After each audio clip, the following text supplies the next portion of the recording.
17. We're going to get into our final game of this exhibition match, and it's Korea All-Star against Black ANANAS.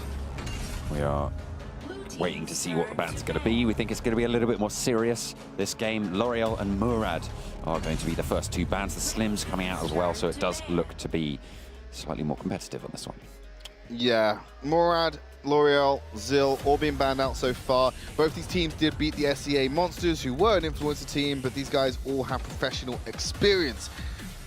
I was saying that I'd give the edge over to Black ANANAS purely because they are the coordinator team, whereas Korea All-Star is a kind of a pick-a-mix of Korea talents. They're still going to battle away the ALLSTAR though.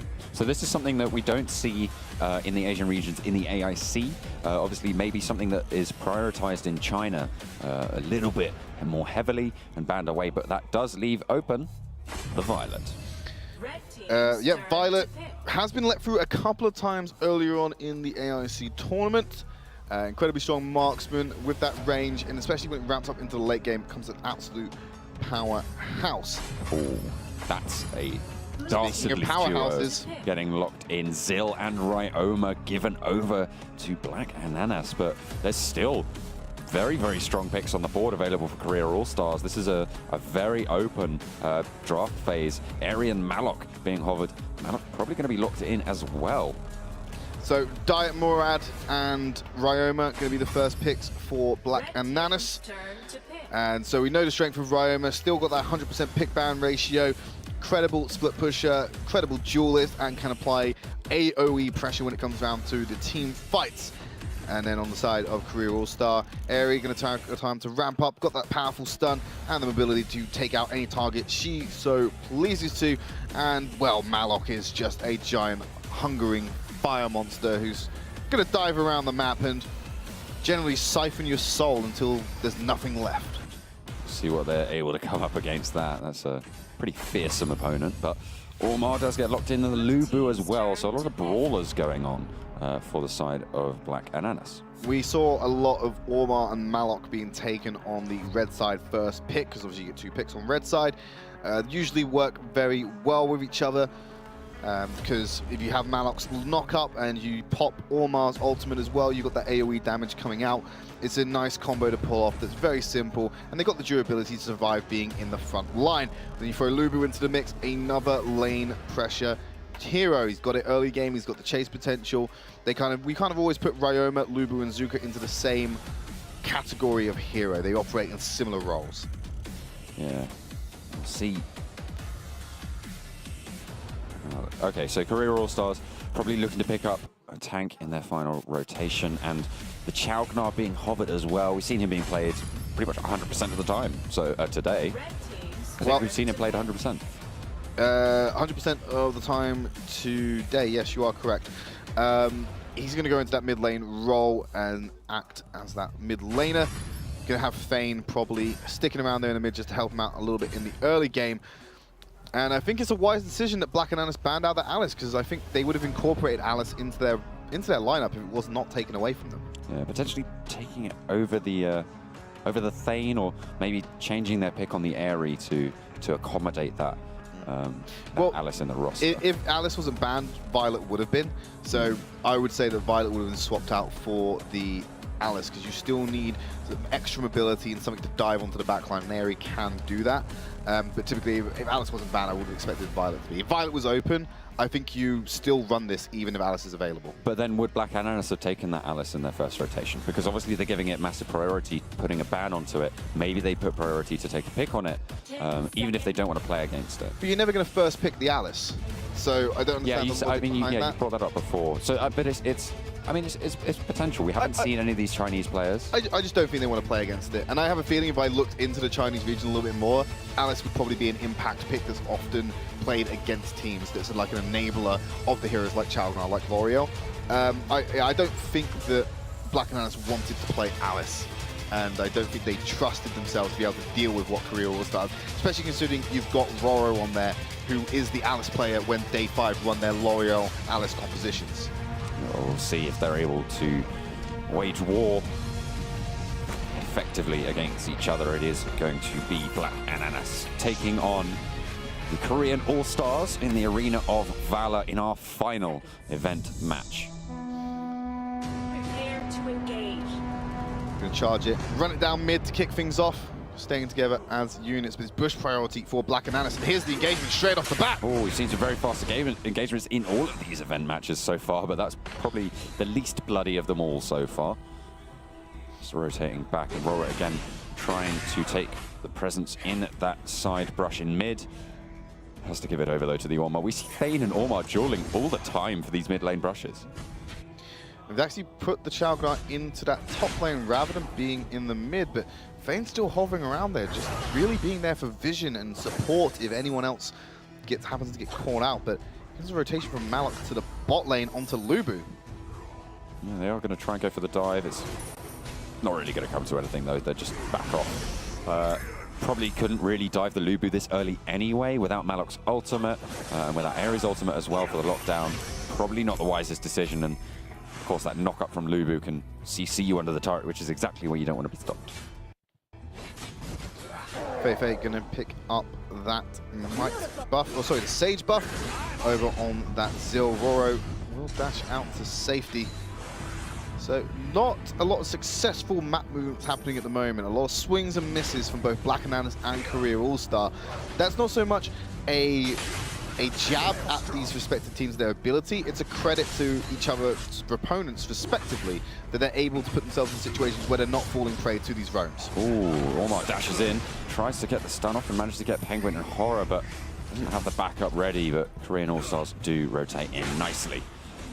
Still just dueling away in the top lane, in the bottom lane, sorry, as they are going to rotate and finally start to go for these neutral objectives. Korean All-Stars try to start it out, but Roro a little bit out of position, pushed down into the Dark Slayer pit, has to charge across, but 4 players are going to jump on it, and it is going to be AIM on the Kilgroth, who picks up first blood. And now the Spirit Sentinel is open up for them to take. You see Horror is going down to the bottom side of the map again, going to force Wolf away from the river, try and zone him out of it in case there's going to be a quick rotation down from the rest of Black Ananas to try and take the Abyssal Dragon. But with Kilgroth in the top lane, Zil on the red side taking that Light Bolt Golem. They've got a little bit of time to play with. We just saw them taking that scout as well for the Korean All-Stars. That's going to be really important in terms of zoning Black Ananas off that Abyssal Dragon early.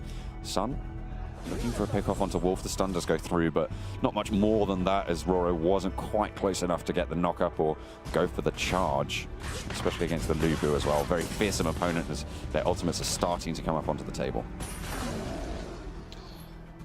Still, like we expected, a lot of attention around the Abyssal Dragon at the moment. Chalgnar is making the roam down a lot quicker than Kilgroth is.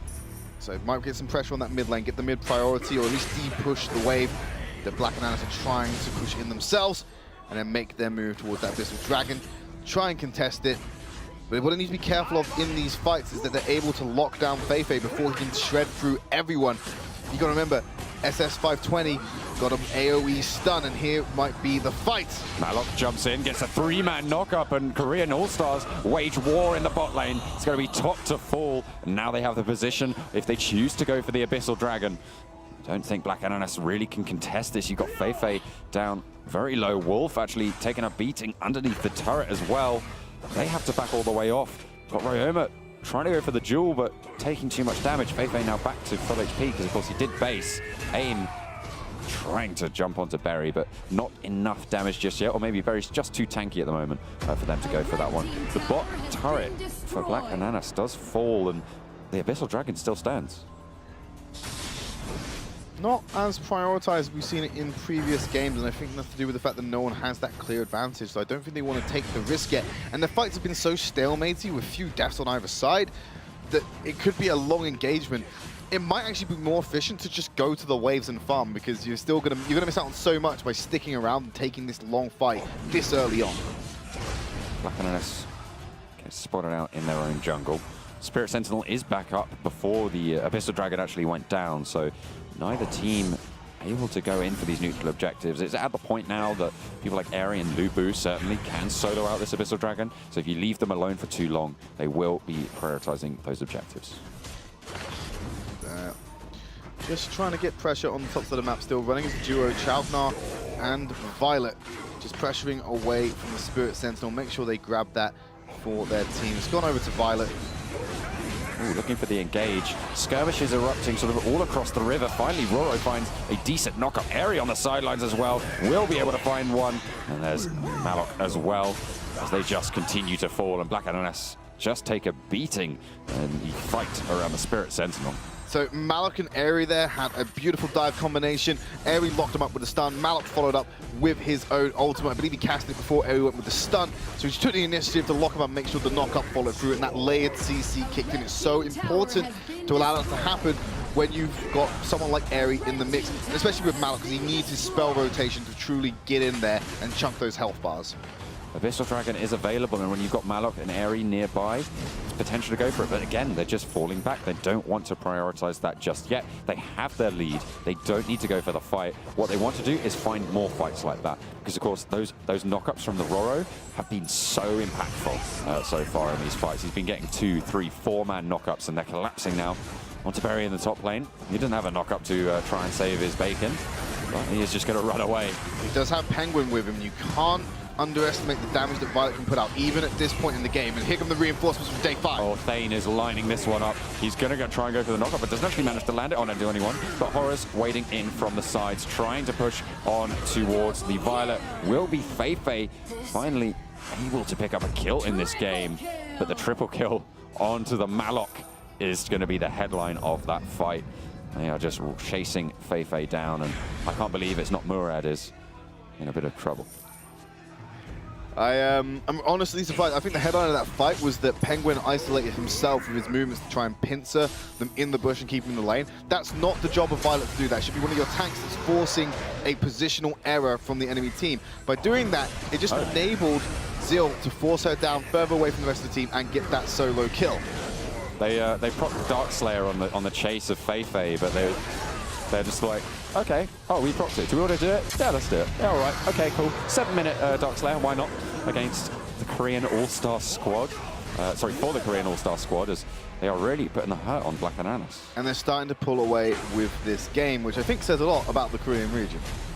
Yeah, it's certainly, it might be out of the AIC, but it's certainly it's nothing to ignore. Something that they are going to be pretty pleased with as well, that they're able to beat out the Chinese team. Absolutely. Can you imagine if there was a Taiwanese representative in this little mini round robin? Taiwanese All-Stars. Oh, goodness me. That would be... Scott has to play purely to lock in Arduin every game? No, they all have to play Arduin. That's the nerf that they have to take. No, because you know what happened? If it was a mess around match where they didn't really matter that much, they would just ban Arduin every game. Oh, fair enough. You see Ryoma taken super low. That's got to be the Ormar falling as well. Korean All-Stars ahead in every single facet. It's going to be Airy as well, just trying to continue to pressure that bot lane. The inner turret is going to fall. Lubu has to fall to back up his teammates, and they're just going to rotate around and continue to take these turrets. The stun from Ryoma is going to come through, and they're pushing the high ground. And Wolf just cannot fight Airy at this point on the Lubu. Airy's got so well scaled up, as well as the Darkslayer buff in her hand, that you've now lost all side lane pressure because Lubu cannot contend with Airy. They're just taking all of these turrets pretty much as they want. All of their waves crashed at the same time, which was well managed or fortunately timed for the Korean It depends who you speak to. Well managed and carefully timed is the storyline of their fights, as they are going to start to wage another one in the top lane this time. They are just going to be able to wipe them once more.